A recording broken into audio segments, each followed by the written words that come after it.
வணக்கம். இன்னைக்கு நீங்க சில விமர்சன குறிப்புகள் அப்புறம் செய்தி கட்டுரைகள் கொண்டு வந்திருக்கீங்க. அதை வச்சு நாம விஜய் சேதுபதியோட புத்தம் புது படம் ஏஸ் பத்தியும், ஆமா. அதுல தமிழ் சினிமாவுக்கு அறிமுகமாகிற நடிகை ருக்மணி வசந்த் பத்தியும் கொஞ்சம் ஆழமா பார்க்கலாமா? ம் நிச்சயமா. அருமுககுமார் தான் இயக்கி தயாரிச்சிருக்காருன்னு சொன்னீங்க. இது ஒரு ரொமான்டிக் கிரைம் காமெடி படம் இப்போ ரிலீஸ் ஆயிருக்கு.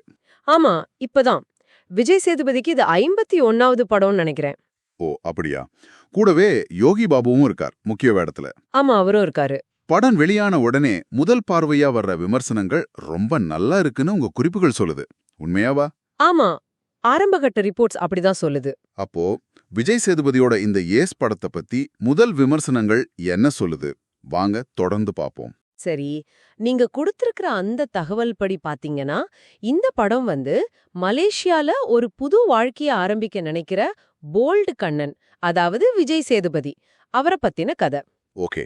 ஆனா பாருங்க, எதிர்பாராத விதமா ஒரு கொள்ளை சம்பவம் நடக்குது. அது கொஞ்சம் சொதப்பலாக. அவர் குற்ற உலகத்துக்குள்ள சிக்கிக்கிறாரு. அடடா. ஆமா. அப்புறம் சூழ்ச்சி, ஆபத்து இதெல்லாம் நிறைஞ்ச அந்த உலகத்துல இருந்து எப்படி தப்பிக்கிறார், அதுதான் கதையோட கருவா இருக்கு. இதுல சுவாரஸ்யம் என்னன்னா, இது வெறும் கிரைம் த்ரில்லர் மட்டும் இல்லாம ரொமான்டிக் காமெடியும் இருக்குன்னு சொல்றீங்க. ஆமா ஆமா. உங்ககிட்ட இருக்கிற விமர்சனங்கள்ல இந்த ரெண்டு ஜானரையும் எப்படி கலந்து கொடுத்திருக்காங்கன்னு ஏதாவது குறிப்பு இருக்கா? ஏன்னா சில சமயம் இது சரியா அமையலனா படம் கொஞ்சம் தடுமாறுமே. அது நல்ல கேள்வி.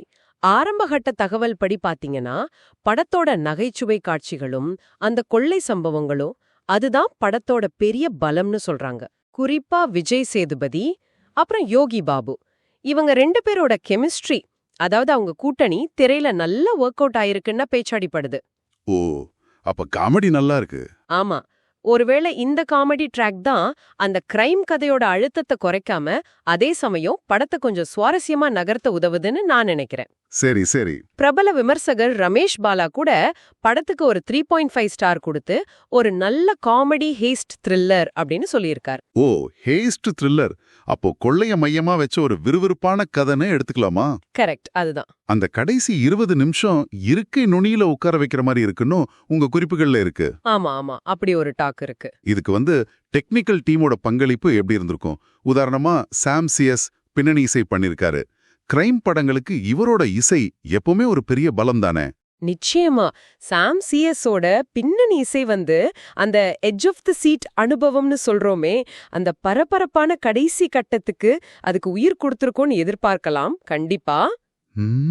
அதே மாதிரி ஃபென்னி ஆலிவரோட எடிட்டிங், படத்தொகுப்பு, அதுவும் அந்த விறுவிறுப்புக்கு முக்கிய காரணம்னு சொல்லலாம்.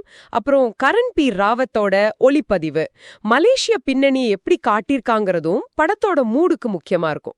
சரி, படத்தோட இந்த வரவேற்புக்கு நடுவுல நீங்க கொடுத்திருக்கிற குறிப்புகள்ல அதிகம் பேசப்படுற இன்னொரு விஷயம், இதுல கதாநாயகியா அறிமுகமாகிற ருக்மணி வசந்த்.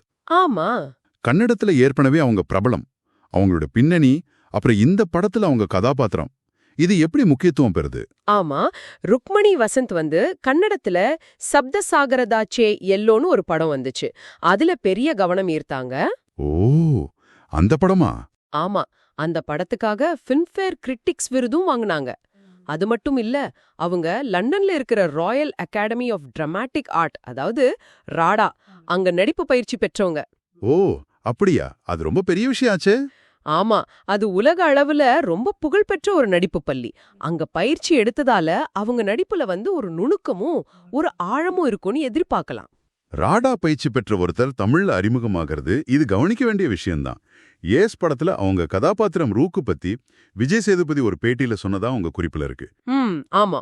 போல்டு கண்ணனுக்கும் ரூக்குக்கும் இடையிலான காதல், அப்புறம் நட்புல இருந்து அது காதலா மாறுற விதம், பிரச்சனைகள் அவங்க எப்படி பாக்குறாங்க, இதெல்லாம் வித்தியாசமா இருக்குன்னு சொல்லியிருக்காரு. ஆமா, அந்த கெமிஸ்ட்ரி பத்தி பேசியிருக்காரு. இந்த ஏஸ் அறிமுகம் அவங்களுக்கு எப்படிப்பட்ட தொடக்கமா அமையும்னு நினைக்கிறீங்க? தமிழ்ல இது அவங்களுக்கு மொத படம் இல்லையா? கண்டிப்பா இது ஒரு நல்ல தொடக்கமா அமைய வாய்ப்பு இருக்கு. பாருங்க, விஜய் சேதுபதி மாதிரி ஒரு பெரிய நடிகரோட படம், அதுவும் நல்ல விமர்சனங்களோட வர்ற படம், இதுவே பெரிய பிளஸ். சரிதான். இது உங்களுக்கு தமிழ்ல ஒரு நல்ல என்ட்ரி கொடுக்கும். அது மட்டும் இல்ல, அடுத்து மதராசின்னு ஒரு படம், அப்புறம் என்டிஆர் 31ன்னு தெலுங்குலயும் படங்கள் கைவசம் இருக்கு. ஓ, அப்போ தெலுங்குலயும் பண்றாங்க. ஆமா, இவங்க ஒரு பேன் இந்திய நடிகையா, அதாவது இந்தியா முழுக்க பல மொழிகள்ல திறமைய வெளிப்படுத்துற ஒரு நடிகையா வளர்ந்து வர்றதுக்கான அறிகுறிகள் நல்லாவே தெரியுது. ஜஸ்டின் பிரபாகரன் பாடல்களும் படத்துல இருக்குன்னு சொன்னீங்க. ஆமா, பாடல்கள் ஜஸ்டின் பிரபாகரன். ஆக தொழில்நுட்ப ரீதியாவும் சரி, நடிப்பு ரீதியாவும் சரி, படம் ரொம்ப வலுவா இருக்குன்னு தோணுது. ஆமா, முதல் கட்ட தகவல்களை வச்சு பார்க்கும்போது ஏஸ் படம் ஒரு நல்ல பொழுதுபோக்கு படமா தெரியுது. சுவாரஸ்யமான கதைக்களம், திறமையான நடிகர்களோட பங்களிப்பு எல்லாம் சேர்ந்து ஒரு நல்ல தொடக்கத்தை கொடுத்திருக்கு. அதோட ருக்மிணி வசந்த் மாதிரி ஒரு ப்ராமிசிங்கான நடிகையோட தமிழ் அறிமுகமும் இதுல நடந்திருக்கு. அதுவும் ஒரு நல்ல விஷயம். நிச்சயமா. இந்த தமிழ் அறிமுகத்துக்கு பிறகு ருக்மிணி வசந்தோட பேன் இண்டியா பயணம் எப்படி அமையும்னு பொறுத்திருந்து பார்க்கலாம். ஆனா இங்க ஒரு கேள்வி வருது. இந்த பேன் இண்டியா ஸ்டார்டம்ங்கிறது அது வெறும் திறமையை மட்டும் சார்ந்ததா, இல்லனா மார்க்கெட்டிங் உத்திகளுக்கும் இதுல சம பங்கு இருக்கா? அது ஒரு நல்ல கேள்வி. ருக்மிணி வசந்தோட இந்த தமிழ் அறிமுகம் அவங்க பயணத்துல எப்படி ஒரு தாக்கத்தை ஏற்படுத்தும் நீங்க என்ன நினைக்கிறீங்க? இது கொஞ்சம் யோசிக்க வேண்டிய ஒரு விஷயமா இருக்கு இல்லையா? ஆமா, அது யோசிக்க வேண்டிய விஷயம்தான். சரி, இந்த ஆசன் உங்களுக்கு பிடிச்சிருக்கும்னு நம்புறோம். மறக்காம சப்ஸ்கிரைப் பண்ணுங்க, ஷேர் பண்ணுங்க, லைக் பண்ணுங்க. உங்க கருத்துக்களையும் கமெண்ட்ல சொல்லுங்க.